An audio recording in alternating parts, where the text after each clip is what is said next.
Could a nation, forged in the crucible of revolution and meticulously structured around a written constitution of checks and balances, ever truly conceive of plans to deliberately bypass its very bedrock in the face of existential dread? This chilling question, not born of fantasy but of stark reality, began to permeate the highest echelons of power in the mid-20th century, as the mushroom cloud replaced the storm cloud as the ultimate harbinger of destruction. The year was 1945, and the unprecedented fury unleashed over Hiroshima and Nagasaki had irrevocably altered the calculus of global power, birthing an age where national survival hinged on the slender thread of deterrence, and, failing that, on the desperate scramble for continuity. The immediate aftermath of the Second World War saw a world grappling with a peace as fragile as it was profound. The former allies, their bonds strained by ideological chasm, quickly morphed into adversaries. The Soviet Union, having absorbed the shock of the Nazi war machine, emerged as a formidable expansionist power, while the United States found itself thrust into the uncomfortable role of global hegemon. But unlike prior conflicts, this burgeoning rivalry was infused with an entirely new, terrifying element: the atomic bomb. This weapon, capable of wiping cities from the map in an instant, rendered traditional notions of defense and governance obsolete. The fear was palpable, a pervasive anxiety that seeped into every strategic deliberation, every intelligence report. It was the fear of a decapitation strike, an attack so swift and devastating that it could obliterate the nation's leadership, leaving a fractured, leaderless populace in its wake. How then could a government, any government, ensure its survival, let alone its continued functioning, when the very seat of its power could vanish in a flash? It was against this backdrop of atomic terror that the clandestine planning for continuity of government, or KOGI, quietly began. The directives, often classified at the highest levels, did not explicitly state a desire to bypass the Constitution.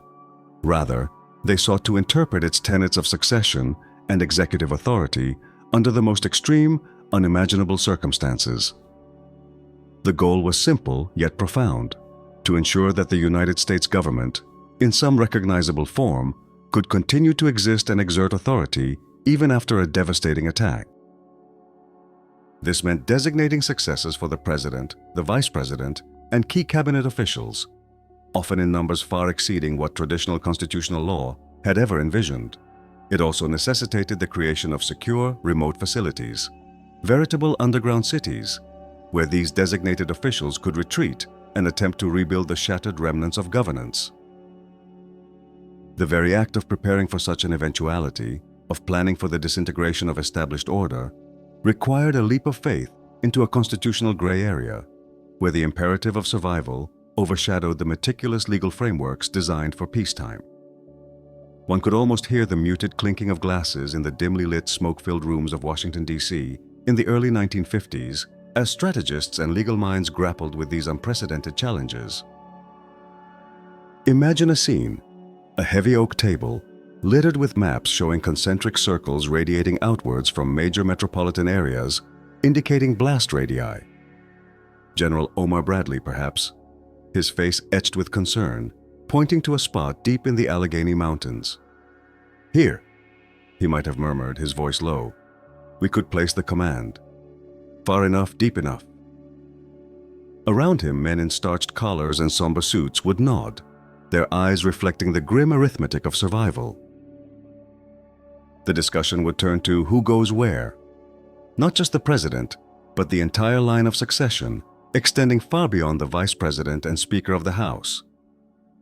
Secretaries of departments, then undersecretaries, then even more junior officials.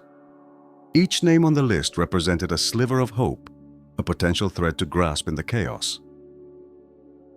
The logistical nightmare was immense: secure transportation, prepositioned supplies, communication networks that could withstand electromagnetic pulse, and, most critically, the absolute secrecy necessary to prevent panic and to shield these vital assets from enemy intelligence. This was not merely disaster planning, it was the construction of a shadow state designed to emerge from the ashes of the old. The consequences of these furtive preparations were manifold, though largely unseen by the American public. First, there was the immense financial cost buried deep within classified budgets, diverting resources that might otherwise have gone to public works or social programs. But more profoundly, there was the subtle yet significant shift in the philosophical understanding of government. The very existence of COG plans acknowledged a potential future where constitutional norms might be suspended, where emergency decrees would supersede legislative processes, and where the rule of law might bend under the sheer weight of survival. It created a paradoxical tension. Democracy was to be preserved, yet its mechanisms might need to be temporarily dismantled for that very preservation. This internal contradiction, a necessary evil in the eyes of its proponents, laid the groundwork for future debates about executive power and national security.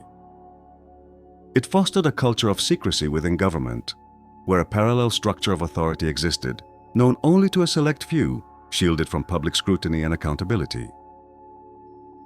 The public, by and large, remained blissfully unaware, preoccupied with civil defense drills and the familiar rhetoric of the Cold War, never suspecting the depth of the preparations being made for their potential demise and the government's improbable resurrection.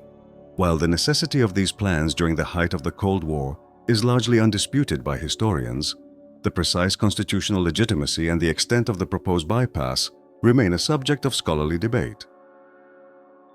Some argue that these plans were a pragmatic, albeit extreme, interpretation of Article 2 of the Constitution, which vests executive power in the President and outlines succession. In this view, ensuring the survival of a functioning government, even through extraordinary means, was a supreme executive duty. Others contend that the scope and secrecy of COGI planning represented a dangerous overreach, potentially laying the groundwork for an authoritarian regime in the event of a crisis, effectively bypassing the legislative and judicial branches in ways the framers never intended. These critics point to the fact that many of these plans were never debated or approved by Congress, operating instead under executive directive.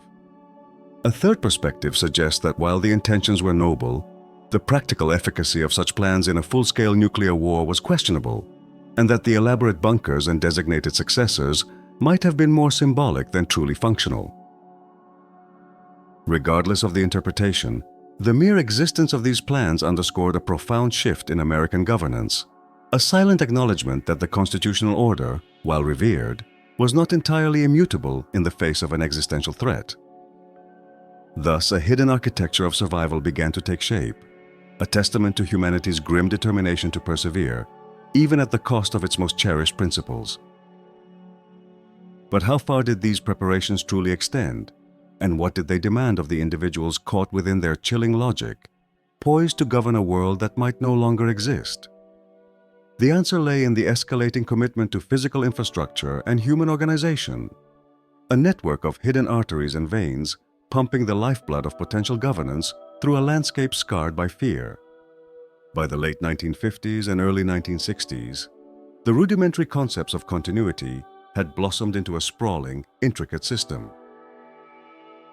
The Federal Civil Defense Administration, FCDA, established in 1951, and its successor, the Office of Civil and Defense Mobilization, OCDM, formed in 1958, became the public face of national preparedness, urging citizens to build backyard shelters and practice duck and cover drills. Yet beneath this visible layer of public reassurance lay a far more complex and secretive endeavor: the construction and staffing of dedicated underground facilities designed to house not just the president, but an entire functioning government. These sites, known by enigmatic code names, were engineering marvels of their time, built with the expectation that they would withstand nuclear blasts and provide a habitable, defensible environment for the nation's leadership. Consider Project Greek Island, a massive multi-story bunker constructed deep beneath the Greenbrier Resort in White Sulphur Springs, West Virginia. This facility, built in secret from 1958 to 1961, was designed to house the entire United States Congress and their essential staff.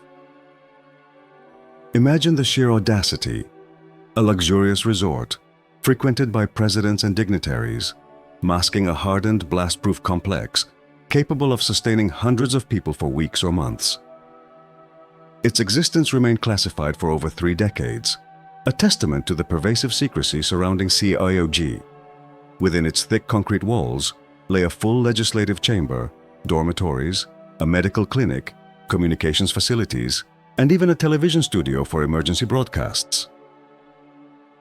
The scale of this undertaking spoke volumes about the perceived threat and the government's unshakable resolve to maintain a semblance of constitutional order, even if it meant convening Congress in a subterranean cavern. The very act of preparing such a site, complete with its own secure entrance disguised as a golf course maintenance building, underlined the profound constitutional implications. What would it mean for the legitimacy of laws passed by a Congress sequestered underground, perhaps with many members absent, in a post-apocalyptic world? The psychological toll on those initiated into these secrets must have been immense. Picture a high-ranking but mid-level official, perhaps a Deputy Assistant Secretary of Commerce, receiving a confidential sealed envelope in 1962, shortly after the Cuban Missile Crisis brought the world to the brink. The instructions are stark. Should an attack occur, proceed immediately to Assembly Point Delta. There follows a list of procedures, routes, codes, and rendezvous points, all shrouded in a terrifying anonymity. This individual, a father or mother, a spouse, is now faced with the unfathomable prospect of abandoning their family to the unknown, their duty calling them to a secret sanctuary while the world above potentially burned. Their role, perhaps, would be to help re-establish supply chains for a devastated nation, or to manage the distribution of what few resources remained. The briefings would be clinical, detached, but the reality they portended would hang heavy in the air. The end of their known world and the beginning of an unimaginable struggle for survival, not as individuals, but as agents of a ghost government. The air in these briefings would be thick with unspoken fears, the weight of a burden too vast for any one person to fully comprehend. The expansion of these continuity plans, particularly after the near cataclysm of the Cuban Missile Crisis, signaled a deeper entrenchment of the shadow state. More facilities like Mount Weather and Raven Rock, Site R, designed for executive and military leadership respectively, were continuously upgraded and maintained. The designated survivor concept, though perhaps not formally coined with that specific term until later, became an operational reality. Cabinet members were systematically separated during major public events, ensuring that at least one, if not several, senior officials would survive a direct attack. Lines of succession were meticulously documented, extending deep into bureaucratic structures, far beyond the publicly known constitutional order. This created a profound institutional duality: a public government, visible and accountable, and a secret government, ready to assume control in the worst-case scenario. This duality fostered a system where certain information, certain protocols, and certain personnel existed outside the traditional democratic framework, justified solely by the imperative of national security. The long-term consequences of such a system, operating in the shadows for decades, are still being unraveled by historians and political scientists, raising questions about the true extent of democratic erosion and the expansion of executive power during the Cold War. There are differing interpretations regarding the efficacy and democratic implications of these expanded COGI plans. Some historians argue that, despite their secrecy and potential constitutional ambiguities, these plans were a necessary evil, a rational response to an unprecedented threat. They point to the very real possibility of a bolt-from-the-blue attack that could have crippled the nation's leadership, rendering any coordinated response impossible.